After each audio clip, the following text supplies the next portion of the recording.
Okay, everybody has gone into the courtroom as far as those who could get in, and there are many of us still standing out on the street drawing attention to our CFR, Citizens for Fair Representation court case. We've got a great representative crowd here from almost every county in Jefferson. It's a great flag flying day. Not only is it Flag Day, but it's also President Trump's birthday. So we're getting lots of honks out here today. I think people understand somewhat what we're trying to do. We've had people walking around the courthouse with their flags and signs, bringing attention to our cause. Okay, so I have come up to the 15th floor of the Robert Matsui Courthouse, and this is what you can see outside the window.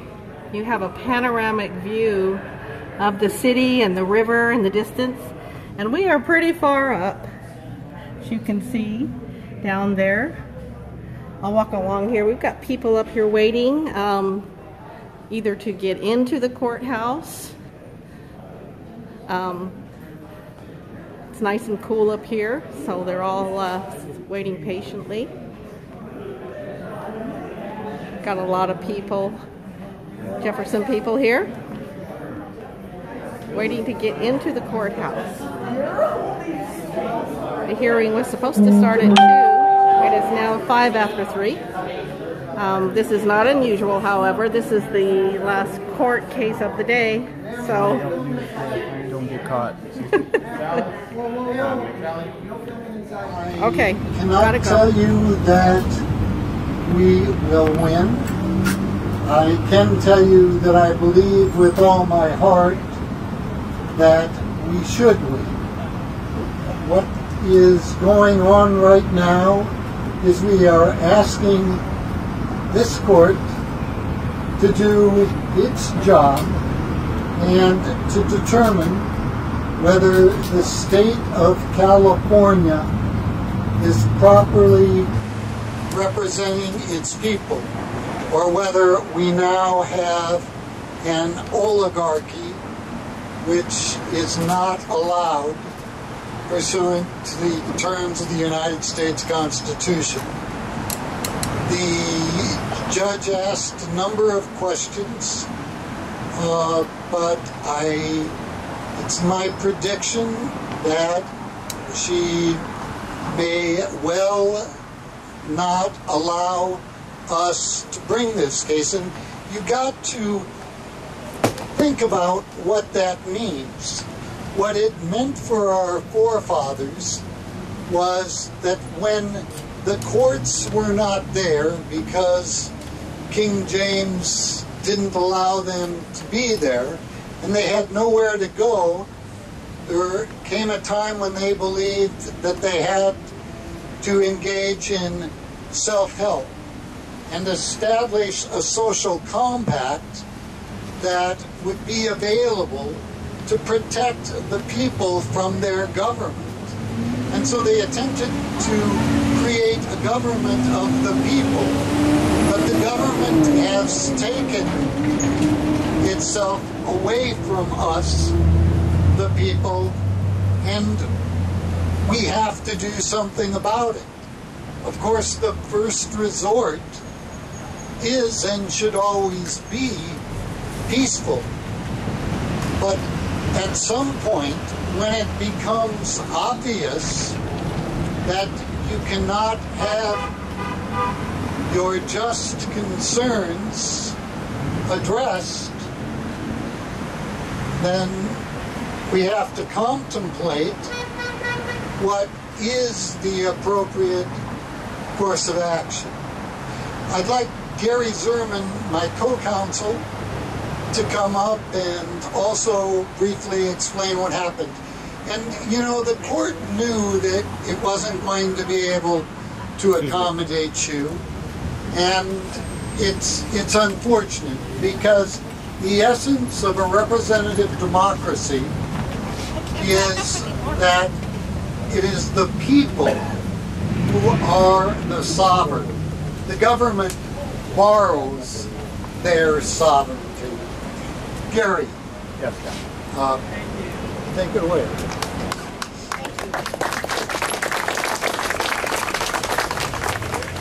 Good afternoon. I'd like to thank you all for coming. It shows that you're concerned about your liberty. It shows that you're concerned about your country. As I was speaking over here earlier, I was talking to a lady and I was telling her that Justice Brandeis said the most important political office is that of private citizen. And the reason he said that is reform is going to come from the people. It doesn't come from government. Justice Robert Jackson said it is not the function of government to keep the citizen from falling into error. It is the function of the citizen to prevent the government from falling into error. And when you have 155 years and we've added 39.5 million people to the state of California, but not one representative, the government's really fallen into error. The government has ignored us, and that's what's happening. The legislature is placed first in the Constitution for a reason. It's closest to the people. It's the pulse, the lifeblood of the people. That's how our rights get actualized, when they actually represent us. But you have to have districts that are a sufficient size that the relationship works. When you get to the point of 500,000 for our assembly districts, 1 million for our Senate districts, 770,000 for our congressional districts, you've reached a point where bigger is not only not better, bigger no longer works. The relationship is broken down. They tell you, write your congressman, write your assemblyman or your senator. Good luck with that. It just doesn't work. Now, why don't we do directly what we can do directly instead of appointing more assistants to these people? Let's turn those assistants into representatives. So you get down to the ratio like the Constitution said, 1 rep for every 30,000. That's a manageable, organic situation where your grievances can be heard. But when you get to these large numbers, it's simply about power and money. It's not about being represented. It's not about getting justice. And so what we've done here today is tell the court that we should have had a 3-judge court on this. The court initially found that this case passed muster, and she referred it over to the chief judge to appoint a 3-judge court. Then she pulled it back. With our second amended complaint, we clearly passed the muster of the case of Shapiro versus McManus. It says that these cases regarding challenges to appropriation are very important, and they have a very low bar. They need to be heard by the 3-judge court, but yet she did not rule on our request for the 3-judge court. So we'll have to wait and see what she does now on this motion to dismiss. But we made a record there, so if she rules against us on the motion to dismiss, we can appeal both issues, for not referring it to a 3-judge court and the basis for her motion or her dismissing the complaint. So thank you all for coming out here today, and it's from the citizens that this government is going to be kept in check. The government's not going to check itself.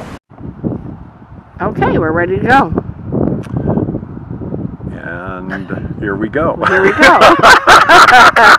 I want to tell everybody about the court case. We went to Sacramento for our hearing on the 14th, and we had a really good turnout. Several hundred people with flags and signs. And by the way, the support from people driving by, the police, from everybody was overwhelming. People were honking, thumbs up, waving, hooting, hollering, whistling out the window. So we're not alone in this. A lot of people realize that California is irreparably broken, and there's only one thing to do, and that's break this state in half so that we can find our way back to liberty. We went into the courtroom, and Judge Mueller opened the proceedings, and at that point our attorney Scott Staffney outlined the motion, the opposition to the state's motion to dismiss. We did really well. We got a lot of information out that really we shouldn't have been allowed to get out. So he did quite a bit more talking than I thought she was going to let him.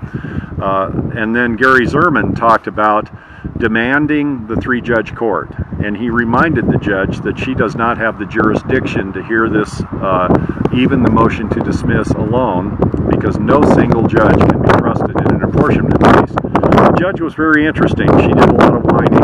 Well, I'm just a lowly trial judge, and no, I wish I could have 2 other judges to help me, and she went through a lot of motions. I think she was a little embarrassed at trying to deny the people their day in court. She was reminded that we asked for the larger courtroom several times, and she didn't even bother to answer this time. And then at the end of the proceeding, she is going to take all of the information under submission, and she'll issue a ruling. But this is the most important part. She may rule against us, she may rule for us. We don't know the answer to that. We'll just have to wait and see. But the important part of this is, out of those proceedings, there were statements made on behalf of the state and on behalf of the court that gave us some ideas for a solid plan and a path to victory, whether she rules for us or not. So if the judge rules against us again, don't be disheartened, because in a way, if she rules against us, it sets the stage for an even bigger victory on our part. So no matter what the ruling is, don't lose heart. Fight. This is the fight of our lives. I hope nobody out there thought this was going to be easy. And I hope nobody out there thought this was going to be without cost. And quite frankly, the nasty part of this hasn't even started yet. So give generously to the Legal Defense Fund if you can, soj51.org. But even more important, start showing up. Volunteer for your county committee. Start coming to meetings. Start showing up when we need you to protest. Because if you look at it this way, if we had shown up at the courthouse with 50,000 people and surrounded that building with 50,000 people, we would have won right on the spot. As it was, the people came who could, but we need numbers, everybody. If you care about finding your way back to liberty, because the liberty you thought you had is gone, if you care about this, you need to start showing up, because it's only with force of will and force of numbers that we'll be victorious. And the time has come for 51.